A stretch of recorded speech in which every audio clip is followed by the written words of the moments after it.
இப்போ நீங்க ஒரு எலக்ட்ரிக் கார் வாங்க போறீங்கன்னா, அப்ப கண்டிப்பா அதோட நல்ல சைடும், கெட்ட சைடும் கண்டிப்பா தெரிஞ்சுக்கோங்க.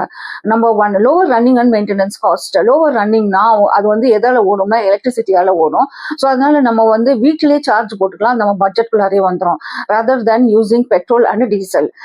லோவர் மெயின்டனன்ஸ் காஸ்ட் எப்படின்னா, அதோட மூவிங் பார்ட்ஸ் பார்த்தீங்கன்னா கம்மியா தான் இருக்கும். ஸோ அதனால அது வந்து நம்மளுக்கு லோவர் மெயின்டனன்ஸ் காஸ்ட்டும் குடுக்கும்.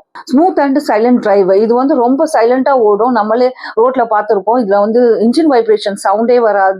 அப்படியே ஸ்மூத்தா ஓடும். இது எப்படின்னா நம்ம வந்து ரிலாக்ஸா வண்டி ஓட்டலாம். Number 3 instant acceleration. நீங்க ஆக்சிலரேஷன் கொடுத்தோடனே பவர் இன்ஸ்டன்ட்லி பாஸ் ஆயிரும். அதனால வந்து குயிக் அண்ட் எஃபோர்ட்லெஸ்லியா லோ ஸ்பீட்லயே உங்களுக்கு வந்து பிக்கப் கொடுக்க ஆரம்பிச்சிடும். Number 4 zero tail pipe emission.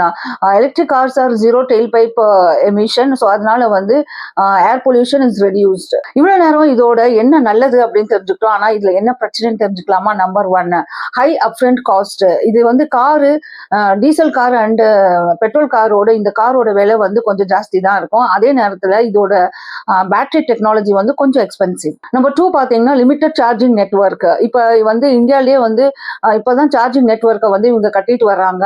அதனால வந்து இப்ப லாங் ட்ரிப்ஸ் எல்லாம் போறோம்னா நம்ம கொஞ்சம் பிளான் பண்ணி தான் போகணும். Number 3 charging time. இதோட சார்ஜிங் டைம் பாத்தீங்கன்னா ஃபியூல் ரீஃபில்லிங்கோட வந்து ஜாஸ்தி தான் ஆகும். அதுலயும் வந்து நம்ம வீட்டுல போட ஆரம்பிச்சோம்னா it may take several hours to charge a car. நம்ம லாஸ்ட் பாத்தீங்கன்னா பேட்டரி ரீப்ளேஸ்மெண்ட் காஸ்ட். ரொம்ப வருஷம் அப்புறம் அதுவும் பேட்டரி சேஞ்ச் பண்றீங்கன்னா கண்டிப்பா கொஞ்சம் காஸ்ட்லியா தான் இருக்கும், ஈவன் வித் வாரண்டிஸ். இதை தவிர்த்து வேற ஏதாச்சும் பாயிண்ட் இருந்தா கண்டிப்பா கமெண்ட்ல ஷேர் பண்ணுங்க, நாங்களும் தெரிஞ்சுக்கிறோம். இந்த மாதிரி சின்ன சின்ன தகவல் தெரிஞ்சுக்கிறதுக்கு என்னுடைய சேனலை சப்ஸ்கிரைப் பண்ணிக்கோங்க.